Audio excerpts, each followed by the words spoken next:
Hi everyone, welcome back to my channel bio study. Guys, कैसे हैं आप लोग? आई होप आप लोग सब अच्छे हैं। आज हम करने वाले हैं मोस्ट इम्पॉर्टेंट क्वेश्चंस प्लस में previous year questions chapter number 8 के, that is how do organisms reproduce. Start करने से पहले मैं आपको एक चीज बोलना चाहती हूँ, प्लीज आप जितना हो सके ये वीडियो को शेयर करा करें। ये बिल्कुल फ्री है, इसके लिए कोई सब्सक्रिप्शंस लेने की जरूरत नहीं है। जितना हो सके आप लोग शेयर करें, सब्सक्राइब करें चैनल को, अपना फीडबैक मेरे साथ शेयर करें। देखो क्या होता है ना कि आपका ये करने के लिए आपके लिए इतनी हेल्प हो रही है, सब कुछ आपको फ्री में मिल रहा है, आपको बस शेयर करना है आगे, और हर स्टूडेंट तक, जो भी आपके क्लासमेट्स हैं, सब तक ये वीडियो आपको पहुंचानी है। चलिए शुरू करते हैं। Question number 1, that is define the term unisexual and bisexual giving one example of each. क्या करना है हमें? जो यूनिसेक्सुअल और बाइसेक्सुअल टर्म है उसको क्या करना है? डिफाइन करना है, और साथ में एग्जाम्पल भी देने हैं। ठीक है, क्वेश्चन आप लोगों को समझ में आया? चलिए आंसर देख लेते हैं, क्या लिखना है इसमें। यूनिसेक्सुअल, देखो यूनि का मतलब क्या होता है? यूनि का मतलब होता है single. Okay, uni means single. The plant whose flower contains either stamens और कार्पल्स। देखो स्टेमन्स और कार्पल्स क्या होते हैं? मैंने आपको जब चैप्टर में करवा रही थी तो मैंने आप लोगों को बताया था, स्टेमन्स होता है मेल रिप्रोडक्टिव पार्ट और कार्पल्स होता है फीमेल रिप्रोडक्टिव पार्ट। ठीक है, या फिर आप बोल सकते हो female gametophyte, male gametophyte. Okay, तो यूनिसेक्सुअल कंडीशन में क्या होगा स्टूडेंट्स? वो प्लांट जिनके फ्लावर या तो स्टेमन्स होंगे उनके पास में, या उनके पास में कार्पल होंगे। ओके, बट नॉट बोथ, मतलब दोनों एक साथ नहीं प्रेजेंट होंगे। देखो और अच्छे से समझ लो इस चीज को, ये है फ्लावर आपके पास में। ठीक है, अब यहाँ पे देखो, या तो यहाँ पे क्या होगा बताओ? कार्पल होगा। ठीक है, या फिर क्या होगा? यहाँ पे स्टेमन होगा। ठीक है, या तो कार्पल होगा या क्या होगा? स्टेमन होगा। ये स्टेमन बनाया है मैंने। ठीक है, anther and the filament. Okay, दोनों में से एक चीजें होंगी, दोनों एक साथ प्रेजेंट नहीं होंगे। ओके, एग्जाम्पल है इसका papaya and the watermelon. Okay, ये एग्जाम्पल आपको याद रखना है इसका, पपाया एंड द वाटरमेलन। देखो ये क्वेश्चंस वो हैं जो अदर देन द आपकी एनसीईआरटी बुक है, उसके अलावा जो क्वेश्चंस पूछे जाते हैं, ये क्वेश्चंस मैं वो करवा रही हूँ जो प्रीवियस ईयर में पूछे जा चुके हैं। ओके, तो अच्छे से हर क्वेश्चन को समझना है, और मेन ये जो एग्जांपल्स हैं इनको याद रखना है। अभी के लिए भी बहुत अच्छा होगा, और आगे जो स्टूडेंट्स बायो लेने की सोच रहे हैं उनके लिए भी ये चीजें बहुत आसान हो जाती हैं। ओके, दूसरा है बाइसेक्सुअल। देखो बाई का मतलब क्या होता है? टू। ओके, बाई का मतलब होता है to. The plant whose flower contain both the stamens and the carpel। जहां पे एक फ्लावर के अंदर क्या होगा? स्टेमन भी होगा और क्या होगा? कार्पल भी होगा। ठीक है, ये होगा कार्पल और ये क्या होगा? स्टेमन। तो ये क्या कहलाएंगे? Bisexual flowers. जो दोनों सेक्स को एक फ्लावर के अंदर होते हैं उनको बाइसेक्सुअल बोला जाता है। अब इसका एग्जाम्पल क्या है? हिबिस्कस। देखो हिबिस्कस का फ्लावर तो आप सबने देखा हुआ है। ठीक है, हिबिस्कस एंड द मस्टर्ड, इन दोनों में बाइसेक्सुअल देखा जाता है फ्लावर्स में। ओके, फर्स्ट क्वेश्चन आप लोगों को क्लियर हुआ। अब बढ़ते हैं दूसरे क्वेश्चन की ओर। देखो क्या होता है, differentiate between self pollination and the cross pollination. सबसे पहले ये क्वेश्चन पढ़ने से पहले और समझने से पहले आपको ये जानना बहुत जरूरी है कि पॉलिनेशन किसको बोला जाता है। पॉलिनेशन का मतलब होता है पॉलिनेटर्स हेल्प कराते हैं पोलन ग्रेन्स को स्टिग्मा तक जाने में। ठीक है, पोलन ग्रेन्स का स्टिग्मा तक जाना is known as pollination. Okay, अब सेल्फ पॉलिनेशन है, सेल्फ मतलब खुद से। ठीक है, और क्रॉस मतलब है कि कोई करवा रहा है। तो अब इसमें डिफरेंशिएट आप लोग अच्छे से कर पाओगे ना। सेल्फ का मतलब है खुद से पॉलिनेशन होना, तो खुद से पॉलिनेशन कैसे होगा कि एक ही फ्लावर के अंदर क्या है कि कार्पल भी प्रेजेंट है और स्टेमन भी प्रेजेंट है, आपस में दोनों के बीच में कांटेक्ट हो गया और पॉलिनेशन हो गई। ठीक है, ये होगा सेल्फ पॉलिनेशन। और क्रॉस पॉलिनेशन में क्या होगा?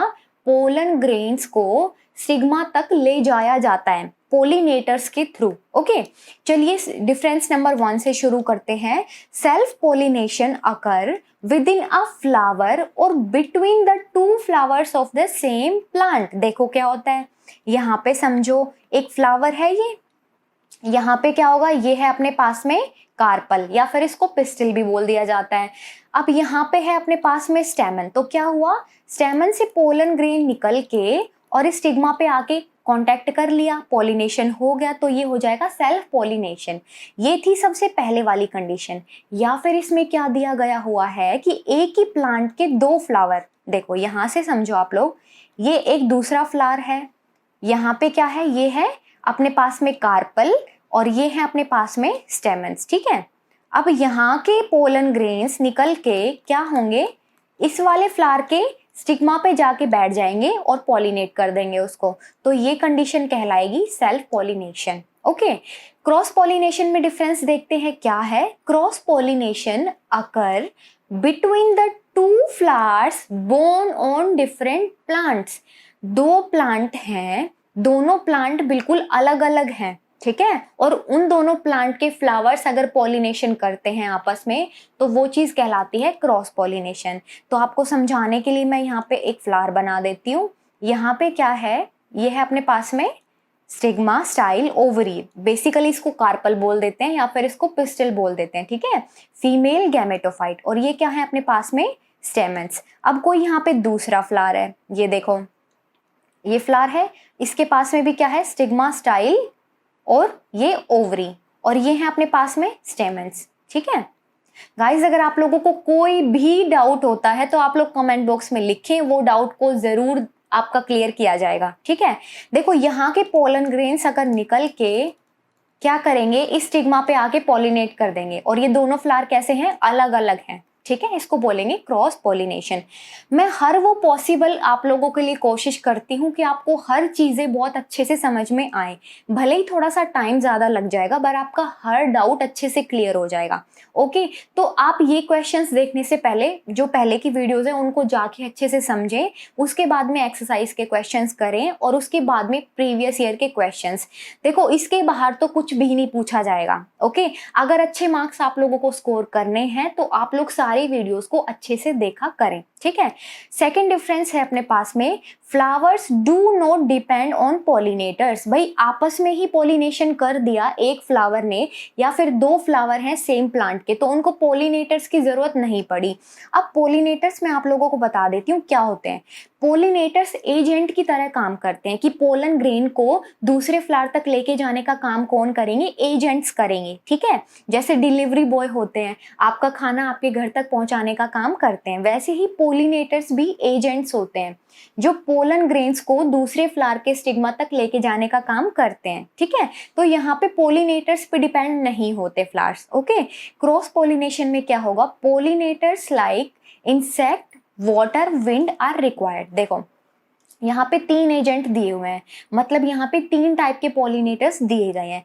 इंसेक्ट, अब आप लोगों के मन में ये चल रहा होगा कि यार इंसेक्ट से कैसे होगा। देखो जब मैं वीडियोस मैंने डाली थी पूरे चैप्टर की, तब भी मैंने ये चीजें एक्सप्लेन की थी। क्या होगा, जैसे बटरफ्लाई होगी, ठीक है, बटरफ्लाई ने क्या किया, बटरफ्लाई एक फ्लावर पे जाके बैठ गई, उस फ्लावर के पोलन ग्रेन बटरफ्लाई की बॉडी पे चिपक गए हैं। ठीक है, अब यही बटरफ्लाई क्या करेगी, दूसरे फ्लावर पे जाके बैठ जाएगी, तो क्या हुआ, पोलन ग्रेन्स यहाँ के, कोई यहाँ प्लांट था, फ्लावर था, यहाँ के पोलन ग्रेन्स यहाँ चले गए, बटरफ्लाई पे चिपक के साथ में उसके चले गए, तो बटरफ्लाई ने क्या किया, एजेंट की तरह काम किया और पोलन ग्रेन्स को दूसरे फ्लावर तक लेके गई। ठीक है, तो इंसेक्ट का समझ में आया।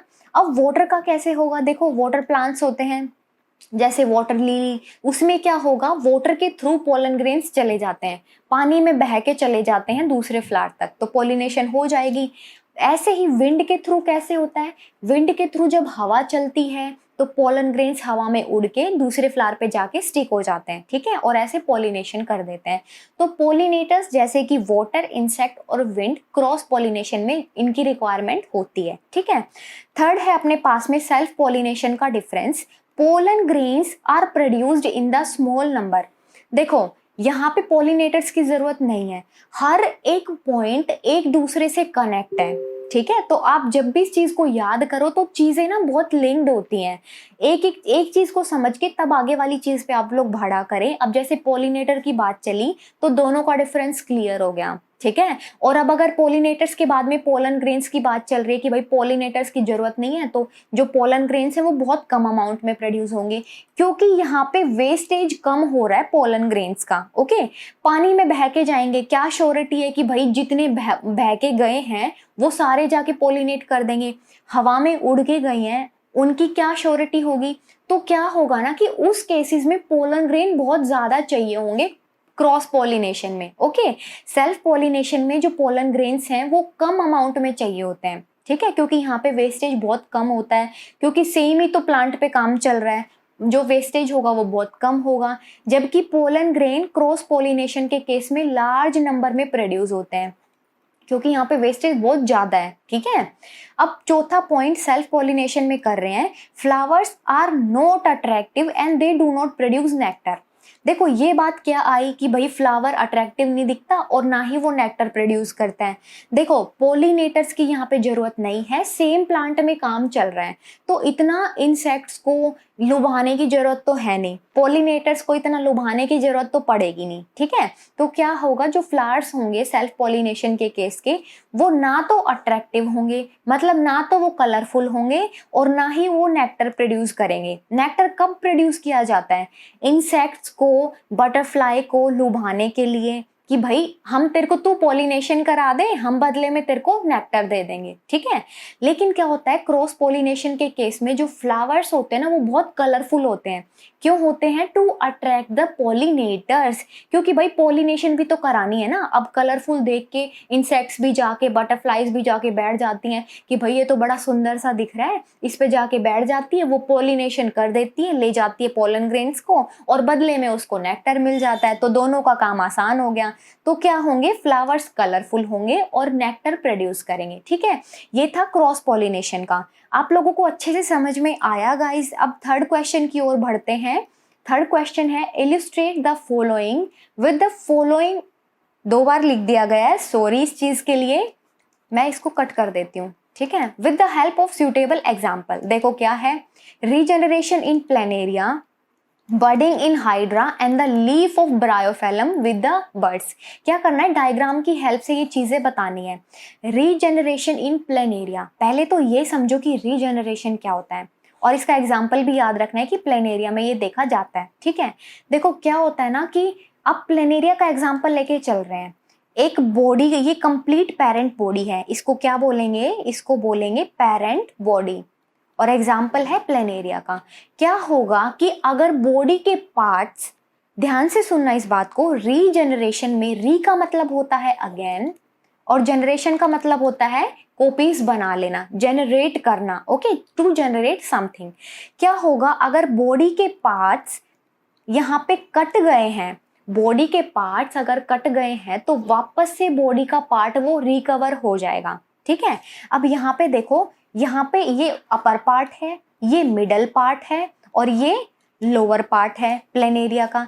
देखो तीनों से क्या हुआ, यहाँ से भी एक सिंगल खुद में अपना इंडिपेंडेंट प्लेनेरिया बन गया है, ठीक है। ऐसे ही मिडल पार्ट से बन गया है और ऐसे ही जो लोअर पार्ट था उससे बन गया है, तो कंप्लीट बॉडी पार्ट में ये बन जाते हैं, ठीक है, वापस से ये प्रोड्यूस हो जाते हैं बॉडी पार्ट में, ओके। अब इसका एग्जाम्पल एक और है, जो रेप्टाइल्स होते हैं जैसे कि लेजार्ड, आपने देखा होगा उनकी टेल कई बार कट जाती है, ठीक है, तो वो टेल वापस से उनकी रीजनरेट हो जाती है, उसका एग्जाम्पल है क्या, रीजनरेशन का, ओके। अब टेल कटी है, बाय चांस आप ये समझो कि अगर टेल है, यहाँ पे लिजार्ड की टेल है, तो टेल से क्या कंप्लीट लिजार्ड बन जाएगी, तो ऐसा नहीं होता है, ठीक है, सिर्फ जो टेल है वो रीजनरेट होगी, ओके। एग्जाम्पल है इसका प्लेनेरिया, ध्यान रखना आप लोग ये चीज। अब दूसरा है बर्डिंग इन हाइड्रा। देखो बर्डिंग का मतलब क्या होता है, बर्ड का मतलब क्या होता है, आपको पता है कि छोटी सी आउट ग्रोथ निकल जाना, बर्ड का मतलब होता है आउट ग्रोथ। आउट का मतलब क्या होता है, बाहर की तरफ, और ग्रोथ का मतलब क्या होता है, ग्रोथ हो जाना, ठीक है। बर्ड का मतलब होता है आउट ग्रोथ, और इस आउट ग्रोथ का बनना ही बर्डिंग कहलाता है। और एग्जाम्पल है इसका हाइड्रा। देखो क्या हुआ था, यहाँ पे ये पेरेंट हाइड्रा है, ठीक है, यहाँ पे ये पेरेंट हाइड्रा है और पेरेंट हाइड्रा पे ये क्या बन गई, बर्ड, या फिर इसको आउटग्रोथ भी बोल देंगे। ओके, आउटग्रोथ बन गई है। अब ये आउटग्रोथ क्या करेगी, ये आउटग्रोथ अपने आप को मैच्योर करेगी, ठीक है। मैच्योर होने के बाद में अब यहाँ पे देखो, यहाँ पे ये बिल्कुल ही जरा सी है और यहाँ पे क्या होगा, ये फुली मैच्योर हो गई है, यहाँ पे ये फुली मैच्योर हो गई है। अब मैच्योर होने के बाद में जो पेरेंट बॉडी से ये डी अटैच हो जाती है, ठीक है, पेरेंट की बॉडी से ये अलग हो जाएगी और अपने आप को इंडिविजुअली ये ग्रो कर लेगी, ठीक है। अब ये यहाँ पे क्या होगा, ये क्या कहलाएगी, एज अ पेरेंट हाइड्रा। अब आगे भी ये भी तो बडिंग करेगी ना आगे जाके, तो ये अब खुद में क्या है, इंडिविजुअल हाइड्रा। ओके, और फिर आगे जाके ये पेरेंट की तरह काम करेगी नए हाइड्रा बनाने के लिए। तो ऐसे करके एक छोटी सी बर्ड से उसके बाद में वो मैच्योर होती है, मैच्योर होने के बाद में पेरेंट की बॉडी से डीअटैच हो जाती है, उसके बाद में कंप्लीटली एक कंप्लीट इंडिविजुअल हाइड्रा बन जाता है। ओके, ये था बर्डिंग इन हाइड्रा। अब ये क्या है, ब्रायोफेलम की लीफ है, ठीक है, ब्रायोफेलम की लीफ है और उससे क्या है, इससे भी दिखा रखा है कि एडवेंटिशियस बर्ड्स कैसे प्लांट्स में बन जाती हैं। देखो लीफ थी, यहाँ पे छोटी छोटी आपको दिख रही होंगी, ये है एडवेंटिशियस बर्ड्स, मतलब यहाँ से छोटी सी बर्ड निकली। आप देखते होंगे ना, ये नोच सी बनी होती है लीफ के अंदर, क्या होती है, ये नोच सी बनी होती है लीफ के अंदर। आप पत्थर चट्टा भी इसको बोलते हैं, ब्रायोफेलम को। ओके, आप देखना अगर किसी के घर में ये बना हुआ हो तो ऐसे ऐसे करके नोच सी बनी होती है उस लीफ में, और इस नोच पे क्या होगा, यहाँ पे बर्ड्स बन जाती हैं, ठीक है। और ये बर्ड्स क्या करेंगी, यंग प्लांट में अपने आप को बना लेंगी। यहाँ पे ये यंग प्लांट बना है और इसमें भी यहाँ पे रूट्स हैं। अब ये यंग प्लांट क्या करेगा, नया ब्रायोफेलम बना लेगा। ओके, तो ऐसे करके जो बर्ड्स होंगी वो एक नया प्लांट बना देंगी। ओके, अब देखिए नेक्स्ट क्वेश्चन क्या है, name the part and label them. ये है फोर्थ अपना क्वेश्चन। ओके, यहाँ पे पार्ट को पहले लेबल करना है और उनको नाम देना है, क्या क्या है। देखो यहाँ पे ये स्ट्रक्चर देख रहे हो आप लोग, ये देखो कुछ ऐसा सा स्ट्रक्चर बना हुआ है, ये देखो, और ये नीचे क्या है, ओवरी है। तो ये स्ट्रक्चर क्या है अपने पास में, ये है फेलोपियन ट्यूब, फेलोपियन ट्यूब, या फिर इसको ओविडक्ट का नाम भी दिया जाता है, ठीक है। और ये पेयर में होती है, ठीक है, पेयर में होगी और ये फर्टिलाइजेशन में हेल्प करवाएगी। फर्टिलाइजेशन का मतलब क्या होता है, मेल गैमीट का फ्यूज होना with the female gamete is known as the fertilization. तो ओविडक्ट या फिर इसको बोल देते हैं फेलोपियन ट्यूब, यहाँ पे होगा फर्टिलाइजेशन। तो ये क्या है अपने पास में, पेयर ऑफ ओविडक्ट। इतना क्लियर हुआ आप लोगों को। अब जो ये नीचे आपको ऐसे दिख रहे हैं, ये है ओवरी, ये क्या है अपने पास में, ओवरी है। ओके, ये है अपने पास में यूट्रस। यूट्रस में क्या होता है, जो बेबी होता है, जो एम्ब्रियो होता है, उसकी ग्रोथ होती है, ठीक है, ये यूट्रस है। नीचे क्या है, ये सर्विक्स है, ये वाला पार्ट जो है ये सर्विक्स है, ठीक है। और ये जो पार्ट है ये क्या है अपने पास में, वेजाइना, नीचे है वेजाइना, ठीक है। तो ये पार्ट्स हैं, आप इस डायग्राम को अच्छे से बनाना सीख लें और उनकी नेमिंग आप लोग अच्छे से सीख लें। बोर्ड में क्वेश्चन बहुत बार पूछा जाता है, इंपॉर्टेंट क्वेश्चन है, ठीक है। वापस से एक बार बता देती हूँ, पेयर ऑफ ओवरीज प्रेजेंट होती हैं, पेयर ऑफ ओविडक्ट जिसको फेलोपियन ट्यूब बोला जाता है, जिसके अंदर फर्टिलाइजेशन होती है, ठीक है। नीचे क्या होगा, यूट्रस होगा जिसके अंदर एम्ब्रियो की डेवलपमेंट होगी। ओके, ये वाला पार्ट सर्विक्स है और नीचे क्या है, ये वेजाइना है। ओके, अब नेक्स्ट क्वेश्चन की ओर बढ़ते हैं। क्वेश्चन नंबर 5 देखो क्या है, draw a diagram showing the germination of pollen grain. Pollen grain का germination on the stigma of a flower. देखो पोलन ग्रेन्स का जर्मिनेशन स्टिग्मा के ऊपर एक फ्लावर के अंदर क्या होता है। देखो मैंने आपको ये चीज अच्छे से बताई थी, फीमेल गैमेटोफाइट। यहाँ पे थोड़ा सा समझ लो आप लोग इस चीज को, फिर अच्छे से मैं आप लोगों को इस डायग्राम से बताती हूँ, ठीक है। स्टिग्मा, स्टाइल, ओवरी, ऊपर वाला पार्ट क्या है आप लोग बताओ, चलो। Stigma, style and the ovary. Ovary के अंदर क्या प्रेजेंट होता है, ओवरी के अंदर प्रेजेंट होता है ओव्यूल, ठीक है, ये होगा ओव्यूल। ओके, अब यहाँ पे पोलन ग्रेन्स आए, आपको पता है pollen grain, self pollination, cross pollination, वो आप लोगों को अच्छे से क्लियर हो गया वो फंडा, ठीक है। तो ऐसे करके यहाँ पे पोलन ग्रेन्स आ गए हैं। अब ये पोलन ग्रेन्स आ गए हैं तो इनको अंदर भी तो जाना पड़ेगा ना, ऐसा तो नहीं है कि बाहर बैठने से काम चल जाएगा। आपके घर में गेस्ट आते हैं, आप क्या करते हो, आप उनको दरवाजे पे बैठा देते हो, ऐसा तो नहीं करते ना, आप लोग उनको अंदर लेके आते हो, उनको अच्छे से उनकी चाय पानी करते हो, चाय पूछते हो, जूस उनको सर्व करते हो, है ना, उनको सोफे पे बैठाते हो। तो ऐसे ही क्या होगा इस केस में करेंगे। देखो क्या होता है, यहाँ से पोलन ग्रेन्स आए, पोलन ग्रेन्स ने एक ट्यूब बना ली, पोलन ग्रेन्स ने एक ट्यूब बना ली, क्योंकि उनको पता है भाई ऐसे तो तुम डायरेक्ट तो अंदर जा नहीं सकते, तो तुम एक काम करो, तुम अपनी ना ट्यूब बना लो। तो पोलन ग्रेन ट्यूब होती है, ठीक है, और ये ट्यूब ना ऐसे ग्रो करती चली जाती है, ठीक है। और इस पोलन ट्यूब के अंदर क्या लेके आते हैं, वो बहुत समझदार होते हैं, इस पोलन ट्यूब के अंदर वो मेल गैमीट्स को लेके आते हैं, जिसको मेल जर्म सेल भी बोला जाता है। ओके, यहाँ पे क्या होगा, देखो यहाँ पे ये मेल जर्म सेल भी लेके आए, मैं यहाँ पे लिख देती हूँ, या फिर इसको मेल गैमीट्स भी बोला जाता है, ठीक है। अब इस ट्यूब में मेल गैमीट्स को लाके यहाँ पे छोड़ देते हैं और ये फर्टिलाइजेशन हो जाता है इसका, ठीक है। तो चलो इस डायग्राम से समझते हैं, और दूसरी चीजें जो बची हुई इसकी ये भी एक बार रीड कर लेते हैं। Label the pollen grain, male germ cell, pollen tube, female germ cell, ये सारी चीजें लेबल करनी है। Okay, how is zygote form, और जायगोट कैसे बनता है ये भी बताना है। देखो वो वाली बात मैंने आपको बताई थी, पोलन ग्रेन्स आ गए और पोलन ट्यूब को जर्मिनेट कर लिया, ठीक है। अब यहाँ पे आप लोगों को पता है कि जो ये वाला पार्ट होता है ये ओवरी होता है, और ओवरी के अंदर ये क्या होगा, ओव्यूल होगा, ठीक है। और यहाँ पे ये मेल गैमीट्स को लेके आते हैं, यहाँ पे ये इसके साथ में जाके ये फर्टिलाइज कर लेते हैं एग सेल के साथ में जाके, ठीक है। तो ऐसे करके फर्टिलाइजेशन हो जाती है। ओके, अब देखो पोलन ग्रेन्स थे यहाँ पे, पोलन ग्रेन से बनने वाली ट्यूब को बोला जाता है पोलन ट्यूब। तो पोलन ट्यूब ये वाली ट्यूब है, ठीक है।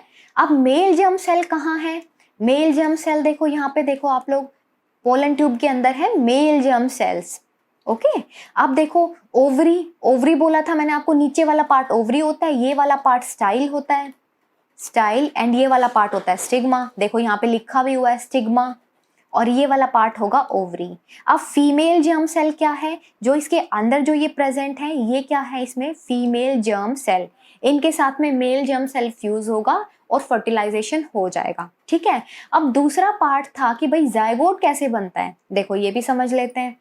Zygote is formed when the male gamete that is sperm fuse with the female gamete, male gamete female gamete के साथ में फ्यूज होता है तो उससे जायगोट बनता है। देखो यहाँ पे आप लोग समझो इस बात को, मेल गैमीट क्या करेगा, बताओ क्या करेगा, फ्यूज करेगा फीमेल गैमीट के साथ में, ठीक है। फीमेल गैमीट के साथ में फ्यूजन होगा और इस फ्यूजन को कहते हैं, ये फ्यूजन कहलाएगा फर्टिलाइजेशन।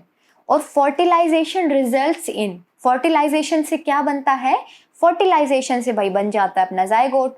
तो पता चल गया जायगोट कैसे बनता है। ओके, अब क्वेश्चन नंबर 6 देखो, 1 मार्क्स में पूछा जाता है ये, name the largest cell present in the human body, human body के अंदर लार्जेस्ट सेल प्रेजेंट होती है, उसका नाम बताना है। तो लार्जेस्ट सेल का नाम है ओवम, ठीक है, ओवम नाम है इसका, आप लोग इसको याद रखना, ओवम इसको बोलते हैं, और ये लार्जेस्ट सेल प्रेजेंट होती है ह्यूमन बॉडी में। ओके, क्वेश्चन नंबर 7 की ओर बढ़ते हैं। What are sexually transmitted disease? Name 4 such disease and which of them damage the immune system? सबसे पहले तो यही बताना है कि sexually transmitted disease क्या होती हैं, फिर उनको बताना है कि 4 टाइप के आप लोग बता दो। देखो sexually transmitted disease वो डिजीज होती हैं जो कि स्प्रेड होती हैं by the sexual contact from an infected person to a healthy person। अब यहाँ पे समझो, एक पर्सन है यहाँ पे, ये कैसा पर्सन है भाई, ये पर्सन है इन्फेक्टेड, चलो इसको मान लेते हैं इन्फेक्टेड पर्सन, और यहाँ पे एक पर्सन है वो कैसा है, हेल्दी है, तो ये होगा हेल्दी पर्सन, ठीक है। अब इन दोनों के बीच में सेक्सुअल कॉन्टैक्ट बना तो वो डिजीज क्या होगी, इन्फेक्टेड जो पर्सन होगा उसे हेल्दी पर्सन में ट्रांसफर हो जाएंगी, ट्रांसमिट हो जाएंगी, तो ये कहलाएंगी कि सेक्सुअली ट्रांसमिटेड डिजीज। ठीक है, समझ में आया। इन्फेक्टेड पर्सन से हेल्दी पर्सन भी क्या हो जाएगा, अफेक्ट हो जाएगा, उसके अंदर वो डिजीज स्प्रेड हो जाएंगी by the sexual contact. Okay, अब इनके नाम पूछे गए हैं। नाम है गोनेरिया, नाम याद रखना आप लोग इसका, गोनेरिया ये इंपॉर्टेंट हो जाता है। Syphilis, trichomoniasis and the AIDS. अब देखो लास्ट क्वेश्चन ये पूछा गया था कि भाई कौन सी इनमें से ऐसी डिजीज है जो कि इम्यून सिस्टम को ही डैमेज कर देती है। तो एड्स की तो फुल फॉर्म आप लोगों को पता है, जिनको नहीं पता है मैं बता देती हूँ। एक्वायर्ड इम्यून डेफिशिएंसी सिंड्रोम, ये एक ऐसा सिंड्रोम होता है जो कि एक्वायर होता है और ये इम्यून सिस्टम को डैमेज कर देता है। ठीक है, इम्यून सिस्टम को डैमेज कर देता है। अब एक इन्फेक्टेड पर्सन होगा, वो क्या करेगा, उसके साथ में कॉन्टैक्ट बना, उससे हेल्दी के अंदर, जो हेल्दी इंसान होगा, हेल्दी इंडिविजुअल होगा, उसके अंदर ये ट्रांसफर हो जाएगा। ठीक है, अब एड्स के बारे में भी हम थोड़ा सा आगे बात करेंगे क्योंकि ये इंपॉर्टेंट क्वेश्चन बन जाता है। बात करेंगे कि किस किस तरीके से एड्स आगे ट्रांसमिट होता है। आगे एक इन्फेक्टेड बंदे से, इंडिविजुअल से, ये एक हेल्दी पर्सन में ट्रांसफर हो जाता है। ठीक है, तो 4 आप लोगों को समझ में आ गए ना सेक्सुअली ट्रांसमिटेड डिजीज के एग्जाम्पल। फिर से रिपीट कर देती हूँ, gonorrhoea, syphilis, trichomoniasis and the AIDS. और कौन सा डैमेज करता है इम्यून सिस्टम को, एड्स वाला इम्यून सिस्टम को डैमेज कर देता है। ठीक है, अब देखो नेक्स्ट क्वेश्चन अपना क्या है, what does HIV stands for. HIV का मतलब क्या होता है, HIV की फुल फॉर्म क्या होती है। देखो HIV stands for the human immunodeficiency virus, human immunodeficiency virus. ठीक है, ये होता है HIV का मतलब। देखो क्या होता है, मैंने आपको बताया था ना कि एड्स आगे कैसे ट्रांसफर होता है, तो इसका जो सेकंड पार्ट है उसमें यही दिया गया है, list any 4 modes of spreading AIDS, acquired immunodeficiency syndrome. ठीक है, देखो 4 तरीके हो सकते हैं, 4 इसके मोड्स हो सकते हैं कि ये आगे स्प्रेड हो जाए। पहला तो यही होगा, by having sexual contact with N infected person. Infected person के साथ में अगर सेक्सुअल कॉन्टैक्ट बना तो उससे एड्स आगे स्प्रेड हो जाएगा। ठीक है, ये मैंने आपको पीछे बताया था। अब देखो दूसरा पॉइंट क्या है, bye the transfusion of blood from the infected person. अब ये बात भी समझो आप लोग, देखो फिर से यही बनाते हैं आप लोगों को समझाने के लिए। देखो क्या हुआ यहाँ पे, आप लोग समझो, इन्फेक्टेड पर्सन था और यहाँ पे हेल्दी पर्सन था। ठीक है, इन्फेक्टेड पर्सन से अगर ब्लड लिया गया है और हेल्दी पर्सन में ट्रांसफर किया गया है, तो ये जो ब्लड होगा इसके अंदर एड्स होगा, इसके अंदर एड्स होगा, एक्वायर्ड इम्यूनोडेफिशिएंसी सिंड्रोम प्रेजेंट होगा इन्फेक्टेड पर्सन में। इस पर्सन से क्या होगा, इसके अंदर भी एड्स स्प्रेड हो जाएगा। ठीक है, तो by the transfusion of blood from an infected person is the mode of spreading AIDS. Okay guys, अगर आप लोगों को अच्छी लगे वीडियो, प्लीज आप लोग लाइक करें और शेयर करें, प्लीज आप लोग सब्सक्राइब कर दे चैनल को। ओके, थर्ड पॉइंट है, through the infected needles used for the injection. आपने देखा होगा डॉक्टर्स बोलते हैं कि एक नीडल को यूज करने के बाद में उसको दूसरे इंडिविजुअल पे यूज नहीं कर सकते।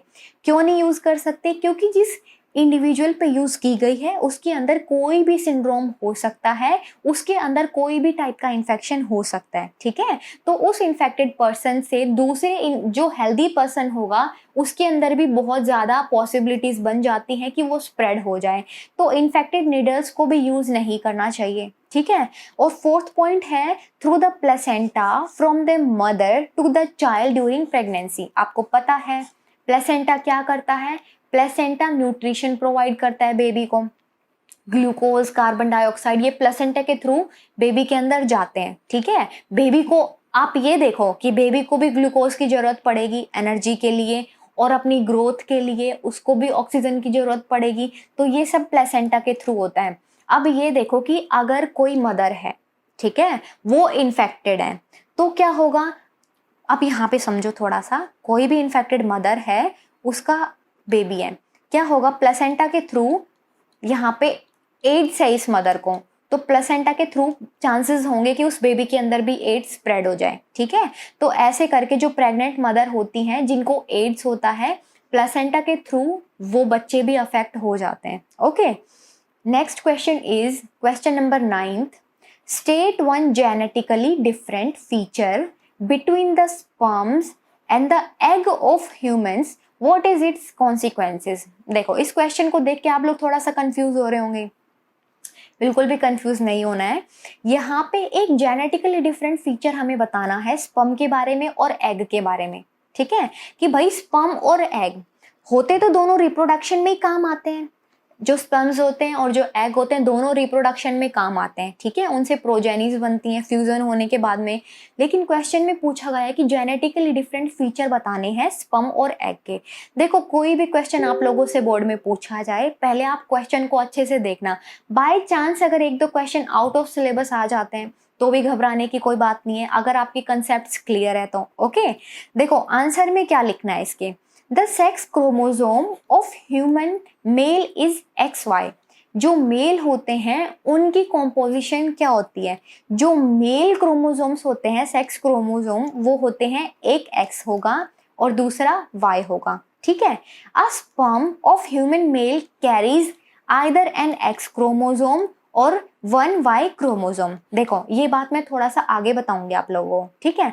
क्या होता है ना कि मेल के केस में आप ये वाली चीज को याद रखो अभी, ठीक है, और फीमेल के केस में पेयर ऑफ X क्रोमोसोम देखा जाता है, या फिर XX कंडीशन बोल सकते हो आप इसको, ठीक है। ये होगा फीमेल का केस और ये होगा मेल का केस, ठीक है। तो एक जेनेटिकली डिफरेंट फीचर तो यहीं से आ जाता है, क्योंकि जेनेटिकली का मतलब अगर मैं बोलूं तो क्या होगा, जेनेटिक मटेरियल। आपके दिमाग में मैंने जेनेटिकली बोला तो सबसे पहले क्या क्लिक होगा, आप यही बोलोगे ना कि जेनेटिक मटेरियल।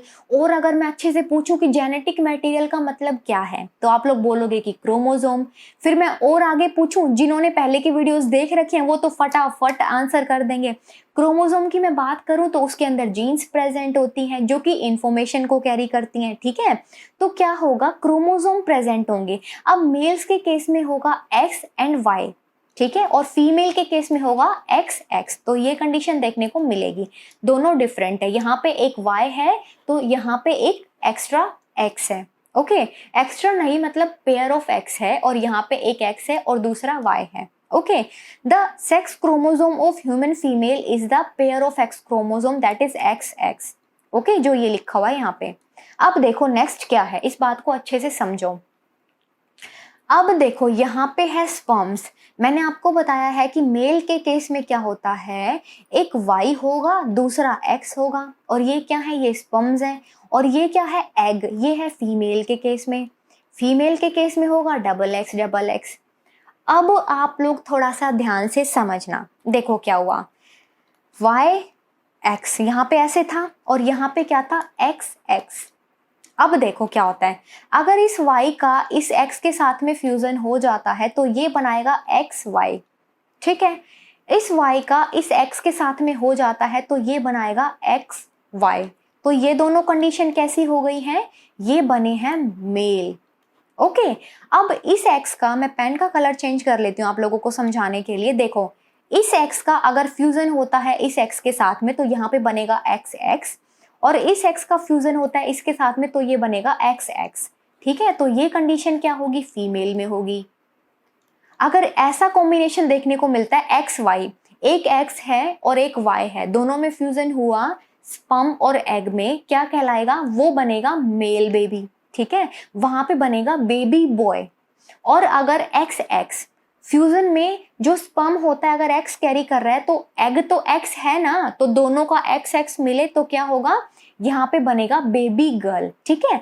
यहाँ पे देखो आप लोग इस बात को, XY इनका बना तो बना यहाँ पे बेबी बॉय, और अगर इनका बना तो यहाँ पे बनी बेबी गर्ल, ठीक है। तो जेनेटिकली डिफरेंट फीचर आप लोगों को पता चल ही गया है कि मेल के केस में XY होता है, फीमेल में XX होता है। अब अगर XY का फ्यूजन हो गया तो मेल बनेगा, मतलब बॉय बेबी बनेगा। XX का हो गया तो वो बेबी गर्ल बनेगी। ओके, ऐसे करके ये होता है। अच्छा, यही चीज आप लोग सेक्स डिटर्मिनेशन में भी कर सकते हो। अगर क्वेश्चन पूछा जाता है ना कि सेक्स डिटर्मिनेशन ह्यूमंस में कैसे होता है, तो यही सेम चीज आपको लिखनी है। ओके, अब देखो क्वेश्चन नंबर 10 की ओर बढ़ते हैं। क्या है, describe in brief the role of इन पांचों के रोल्स बताने हैं, वो क्या हैं देखो, टेस्टिस के रोल बताने हैं। पहला है टेस्टिस, दूसरा है सेमिनल वेसाइकल, ठीक है। थर्ड नंबर पे है वास डेफरेंस, फोर्थ पे है यूरेटर एंड फिफ्थ पे है prostate gland. In human male reproductive system, human male reproductive system के ये पार्ट्स होते हैं, ठीक है, और इनके आगे एक एक करके रोल बताने हैं। तो सबसे पहले टेस्टिस का रोल समझ लेते हैं क्या है। Testis are the oval shaped primary reproductive organ in man. Man के अंदर प्राइमरी रिप्रोडक्टिव ऑर्गन होता है टेस्टिस, ठीक है। आप लोगों को पता चल गई अब ये बात तो कि भाई जो टेस्टिस होते हैं वो ओवल शेप के होते हैं और वो प्राइमरी रिप्रोडक्टिव ऑर्गन होते हैं। अब फंक्शन क्या होता है टेस्टिस का? The function of testis is to produce sperms and male sex hormones. Male sex hormone क्या है? टेस्टोस्टेरोन। ये भी आपको याद रखना है और इसका फंक्शन भी आपको याद रखना है, ठीक है। फंक्शन क्या होगा टेस्टिस का? फंक्शन होगा प्रोड्यूस कराना स्पर्म्स को और मेल सेक्स हॉर्मोन को। देखो जो स्पर्म्स होते हैं उनको प्रोड्यूस कराना इंपॉर्टेंट क्यों है? क्योंकि भैया आगे प्रोजेनिस बढ़ानी है। अगर स्पर्म्स ही नहीं बनेंगे तो आगे फ्यूजन किसका करवाओगे आप लोग, ठीक है। फ्यूजन नहीं हो पाएगा तो आगे प्रोजेनिस ही नहीं बनेगी और वो जनरेशन वहीं पे खत्म हो जाएगी। तो स्पर्म्स का बनना बहुत जरूरी हो जाता है, ठीक है। तो स्पर्म्स बनाने का काम करते हैं टेस्टिस और दूसरा क्या है? ये मेल सेक्स हॉर्मोन। अब मेल के अंदर रिप्रोडक्टिव एक्टिविटी अच्छे से चले तो क्या होगा? उसके लिए हॉर्मोन्स की जरूरत पड़ेगी, ओके। और वो हॉर्मोन्स को कौन प्रोड्यूस करेगा? टेस्टिस, जो कि है फीमेल्स, जो कि है मेल्स के केस में testosterone, okay. The scrotum provide the optimal temperature for the formation of sperms. अब ये स्क्रोटम क्या है? स्क्रोटम एक टाइप का पाउच होता है जिसके अंदर टेस्टिस प्रेजेंट होते हैं, ठीक है। ये क्या होगा? बॉडी से बाहर की तरफ में प्रेजेंट होता है क्योंकि इनको लोअर टेम्परेचर चाहिए होता है देन द बॉडी, ठीक है। जो बॉडी का टेम्परेचर होता है उससे कम टेम्परेचर इनको चाहिए होता है एक्टिविटीज को, फंक्शंस को करने के लिए, ठीक है। The scrotum provide the optimal temperature और ये स्क्रोटम क्या करेंगे? ऑप्टिमल टेम्परेचर प्रोवाइड करेंगे for the formation of sperms, ताकि स्पर्म्स की फॉर्मेशन हो, ओके। क्लियर हुआ आप लोगों को ये चीज? अब दूसरा देखो क्या है? Seminal vesicle. देखो एक मिनट रुको आप लोग, देखो क्या है। Are a pair of thin walled muscular elongated sac which secrete the fluid for the nourishment of sperms। भाई देखो स्पर्म्स की प्रोडक्शन हो गई है, स्पर्म्स बन गए हैं, लेकिन जो स्पर्म्स बने हैं, जो स्पर्म्स बन रहे हैं, उनको नरिशमेंट भी तो चाहिए ना। अब आप लोग हो, आप लोगों को एनर्जी चाहिए, आप लोग खाना खा लेते हो, आप लोग न्यूट्रिएंट्स लेते हो, आप लोगों को भी नरिशमेंट मिलती है by from the food, okay. तो इनको भी नरिशमेंट चाहिए, तो वो नरिशमेंट कहाँ से मिलेगी? सेमिनल वेसाइकल से, ठीक है। सेमिनल वेसाइकल से जो फ्लूइड्स बनते हैं, जो फ्लूइड्स सिक्रीट होते हैं, वो नरिशमेंट प्रोवाइड करेंगे स्पर्म्स को, ठीक है। तो आप कुछ ऐसा बोल दो कि भाई जो स्पर्म्स होते हैं वो किसके अंदर पड़े होते हैं? वो फ्लूइड के अंदर पड़े होते हैं, जिसको क्या बोलते हैं? सेमिनल वेसिकल का फ्लूइड, ठीक है। ये यहाँ पे फ्लूइड होता है और ये नरिशमेंट प्रोवाइड करेगा स्पर्म्स को, ओके। थर्ड अपना थर्ड पॉइंट देख लेते हैं, वास डेफरेंस। वास डेफरेंस क्या होता है? The sperms are carried by the long tube called the vas deferens to organ called the seminal vesicle. अब ये चीज देखो आप लोग, भाई स्पर्म्स बन गए हैं, ठीक है, स्पर्म्स बन चुके हैं। अब वो स्पर्म्स किसी तरह लेके भी तो आने हैं सेमिनल वेसाइकल तक, ताकि वो उनको नरिशमेंट मिले और उनका जो फंक्शन है वो उनका फंक्शन अच्छे से चले, ठीक है। तो स्पर्म्स को लाने का काम कौन करेगा? Vas deferens. और ये लॉन्ग ट्यूब लाइक होती है, ये हम अच्छे से डायग्राम में देखेंगे। पहले आप एक एक करके थोड़ा सा आप लोग डिफरेंस समझ लो, ठीक है। लॉन्ग ट्यूब होती है और ये स्पर्म्स को कैरी करने का काम करती है to the organ seminal vesicle, okay. अब देखो क्या है नेक्स्ट, यूरेटर। यूरेटर क्या होता है? It is the tube that carries the urine from the kidney to the urinary bladder. Urinary bladder तक यूरिन को कैरी करने का काम करते हैं यूरेटर, ठीक है। और इस बात का ध्यान रखना कि मैं यहाँ पे मेल की बात कर रही हूँ, okay. In humans there are two ureters, one attached to each one of the kidney.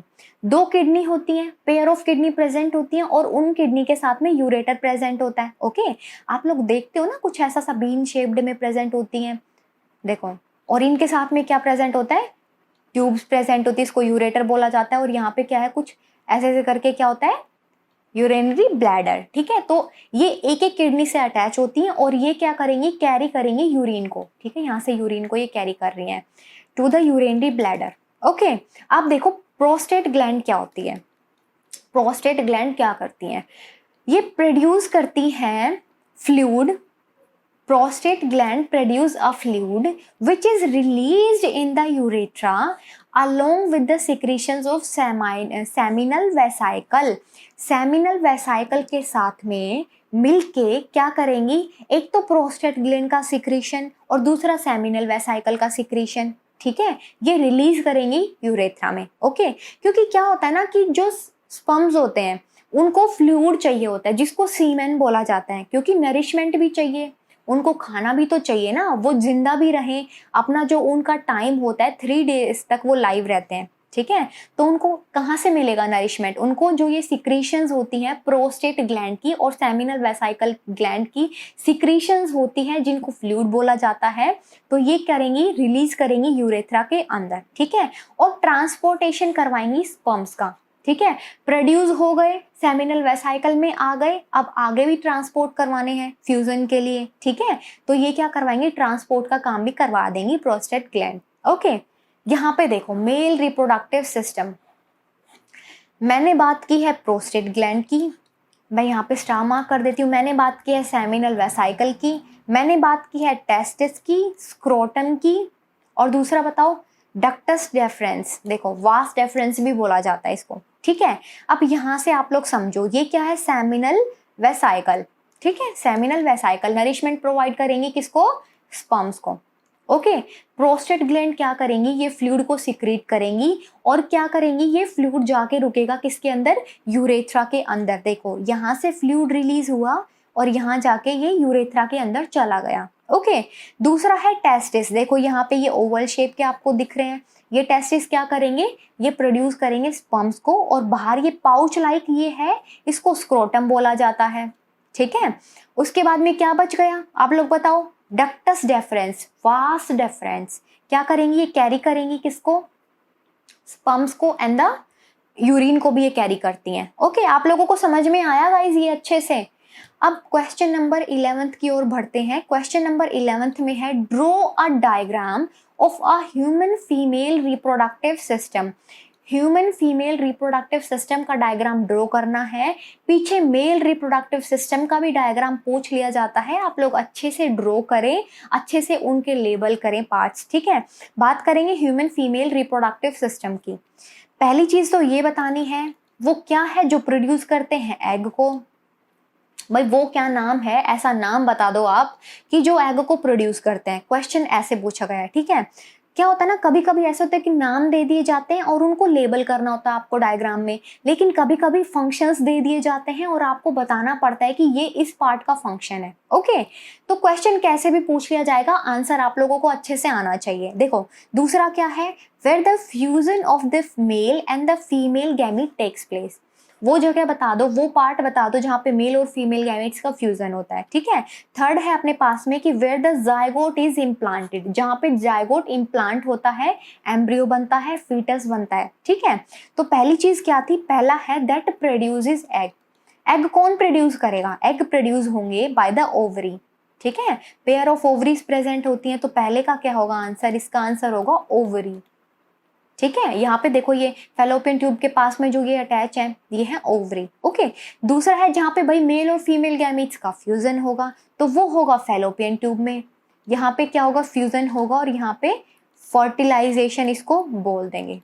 ठीक है, तो इसको ओविडक्ट या फिर फेलोपियन ट्यूब के नाम से बोला जाता है। ओके तीसरा है where the zygote is implanted, जहाँ पे जायगोट इम्प्लांट हो जाए, फर्टिलाइजेशन हो गया।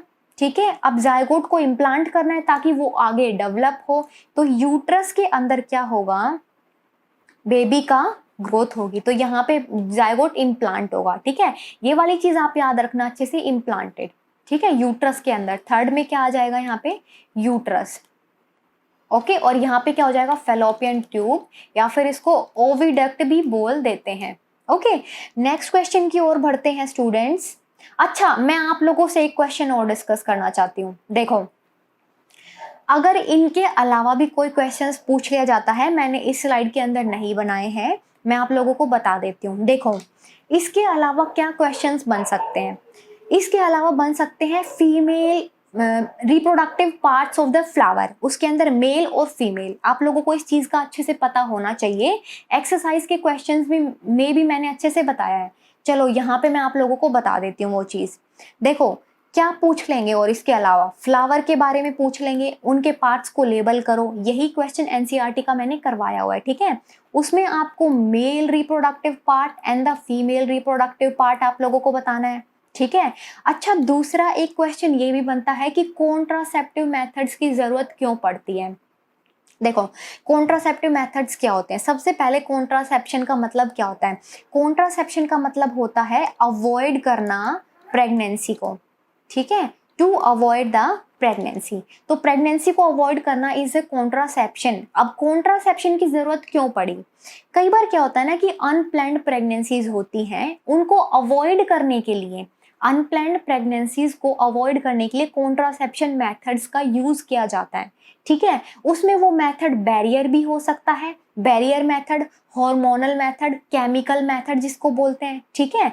देखो, बैरियर मेथड में क्या होता है, यूज ऑफ कॉन्डम्स, कॉन्डम्स का यूज किया जाता है और वो एज अ बैरियर होता है, ठीक है, जिससे सीमेन फीमेल की बॉडी में नहीं जा पाता, ठीक है, एंटर नहीं कर पाते स्पर्म्स। ओके, केमिकल मेथड जिसको हार्मोनल भी बोल देते हैं। हार्मोनल में क्या होता है कि हार्मोनल मेडिसिन दी जाती हैं, ठीक है, कुछ टैबलेट्स दी जाती हैं, वो क्या करेंगी, हार्मोन्स को इम्बैलेंस कर देंगी, और इम्बैलेंस होने की वजह से प्रेगनेंसी नहीं हो पाती है, ठीक है। तो ये क्वेश्चन भी पूछ लिया जाता है कि मेथड्स बता दो कि अवॉइड कर सके कॉन्ट्रासेप्टिव को, ठीक है।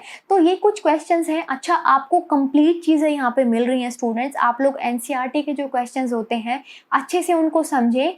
मैंने बीच के एक्सरसाइज के जो क्वेश्चंस होते हैं वो भी मैंने अच्छे से करवाए हुए हैं। उसके अलावा भी अगर आपको कोई भी डाउट्स होते हैं तो आप लोग कमेंट बॉक्स में जरूर करें। ओके, लिखें आप लोगों को।